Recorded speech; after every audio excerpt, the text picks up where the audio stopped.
Hello viewers, অজানা কিছু কথার পক্ষ থেকে স্বাগত জানাচ্ছি। আজকে চলে আসলাম ওরা ময়দানে। দেখো, কালকে ঈদের দিন, তো এই ঈদগাহটা সাজানো হচ্ছে এখানে ঈদের নামাজের জন্য। তোমরা দেখতে পাচ্ছ সুন্দর এই গ্রামের মধ্যে এই ঈদের ঈদগাহ ময়দানটি। তো ঈদগাহ ময়দানটি দেখো সাজানো হচ্ছে। তো ভেতরে ছোট ছোট আমের গাছ আছে, সুন্দর করে সুবিশাল একটি ঈদগাহ ময়দান, খুবই সুন্দর। তো চলো আমরা ঈদগাহ ময়দানটি পুরোটা দেখে নিই।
এখানে আসার পর এখানে পরিচর্যা করার জন্য একজন ব্যক্তি ছিলেন। তো ইনির সঙ্গে কথা বললাম যে এখানে কতজন নামাজ পড়া যায়।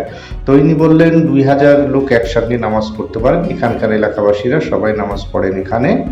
তো উনি বিস্তারিত বললেন যে এখানে আমাদের ঈদগাহে নামাজ হয়, নামাজটা একসঙ্গে 2000 মুসল্লি নামাজ পড়েন। ওনার সঙ্গে কথা বলে চারিদিক ঘুরে ঘুরে আমরা ভিডিওটা করলাম।